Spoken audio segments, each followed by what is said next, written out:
नमस्कार दोस्तों। तो चलिए दोस्तों, आज आपको इंग्लिश में कुछ सिखा देते हैं।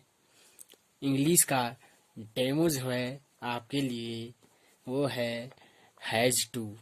दोस्तों, आपको यदि पहचान करनी है कि किस वाक्य पर हमने हैज टू का प्रयोग करना है, तो उसके लिए आपके पास वाक्य के अंत में यदि कहीं भी कभी भी आपके पास यदि ऐसा वाक्य आ जाए जिसके अंत में ना है, नी है, ने है आदि शब्द आते हैं, या पढ़ता है, पढ़ती है, पढ़ते हैं शब्द आते हैं, तो दोस्तों आंख बंद करके या आंख खोल करके आप इन 3 सूत्रों का प्रयोग करके आपका ट्रांसलेट कर दीजिएगा, और आपका एक्यूरेट एकदम 100%, 100% आपका सही हो जाएगा।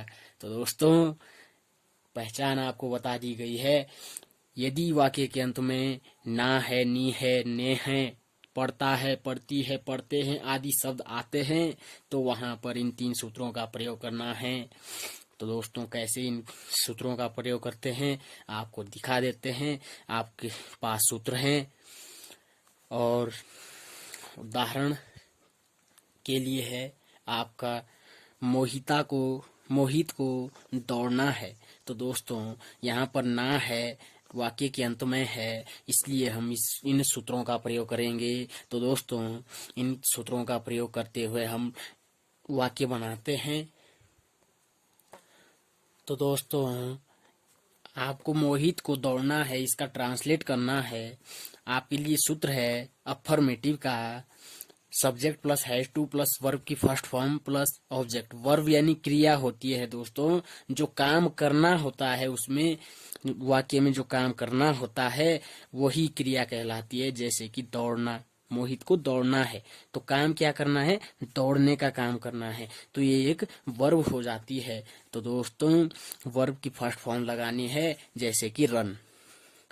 दोस्तों, सब्जेक्ट यानी जो कर्ता होता है, यानी जो वाक्य में काम करने वाला होता है, वाक्य में काम करने वाला जो होता है उसे ही कर्ता कहते हैं। और कर्ता वही हमने अफर्मेटिव के लिए शुरू में लगाना है, यानी सब्जेक्ट लगाना है, फिर हैज टू लिख देना है, यही उठाकर लिख देना है, और वर्ब की फर्स्ट फॉर्म लिख देनी है, आपका फिनिश हो जाता है। तो दोस्तों, आप कहेंगे कि ऑब्जेक्ट क्या हुआ?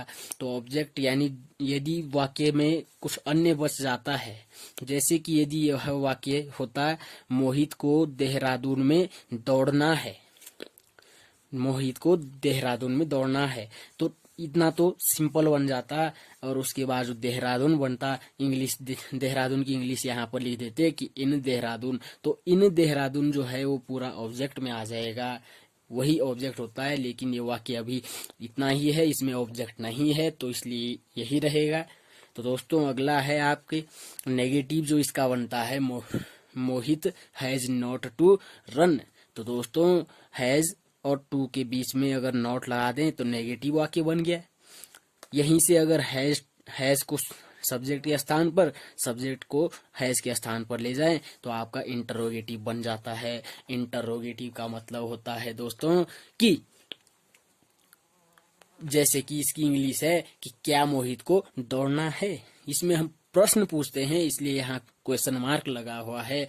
यदि हम किसी से प्रश्न पूछते हैं कि क्या मोहित को दौड़ना है, तो हम पूछेंगे कि has Mohit to run, has Mohit to run, hey bro, has Mohit to run. या फिर कह सकते हैं कि किसी क्या क्या पापा मुझे खेलना है, पापा से भी पूछ सकते हैं कि क्या पापा मुझे खेलना है, तो कह सकते हैं has daddy has I has I have I to play. पापा पापा भी कह सकते हैं इंग्लिश में, कोई दिक्कत नहीं है, बड़ी वो बात नहीं है। तो दोस्तों, ये है आपका मोहित को दौड़ना है। इसी प्रकार के अनेक वाक्य बना सकते हैं आप। दोस्तों, अगला है आपका रीतिका को खाना बनाना पड़ता है या खाना पकाना पड़ता है, बात एक ही है। तो दोस्तों यहाँ पर पहले आपको पहचान करनी आनी चाहिए। जैसे कि रीतिका ये क्या हुआ, सब्जेक्ट हुआ दोस्तों, और खाना बनाना ये आपकी क्रिया हो गई, वर्ब हो गई। अब आपने बस हो तो गया, इतना ही पहचान करनी है कि वर्ब क्या है और सब्जेक्ट क्या है। ऑब्जेक्ट इसमें है ही नहीं, कहाँ है ऑब्जेक्ट, तो है नहीं। अब इतने की खाना बनाना पड़ता है, इस पूरे की इंग्लिश जो है वो हैज टू और वर्ब में पूरा हो जाएगा, यानी वर्ब तक ही यह वाक्य बनेगा।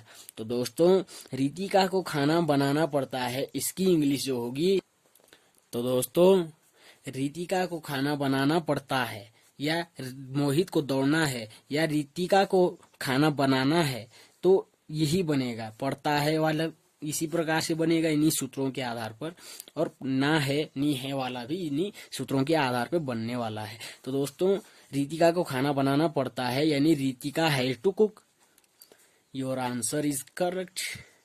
नेगेटिव बनाते समय आपने जो ये हैज और टू, इन दोनों के बीच में पहले नॉट लगा देना है, आपका नेगेटिव बन जाता है, यानी Ritika has not to cook.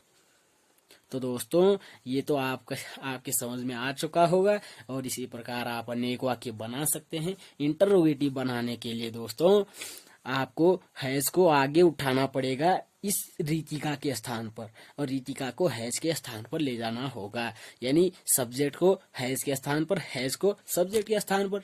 तो दोस्तों कैसे ले जाएंगे, आपने रीतिका इसके स्थान पर लिख दिया और हैज को शुरू में ला दिया, हैज रीतिका टू कुक, तो आपको एक्यूरेट यानी आपका फुल 100% आंसर सही हो जाएगा।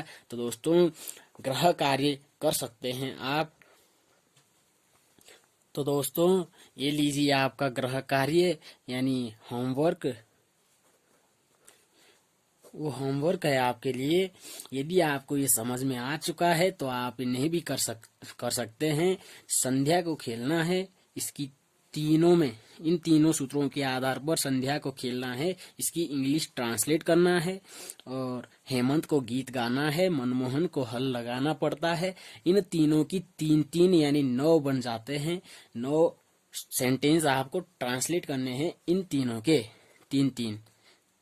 तो दोस्तों यदि वीडियो अच्छी लगी, वीडियो क्या यदि आपको कुछ समझ में आ चुका है, इसमें से आपको थोड़ा सा भी यदि आपकी समझ में आ जाता है तो आप लाइक करें, हमारे चैनल को सब्सक्राइब करें, ताकि हमारे जो भी अन्य वीडियो इस चैनल पर इस चैनल पर आएंगे आप उन्हें तुरंत देख पाएंगे, और आपके लिए फायदेमंद होगा।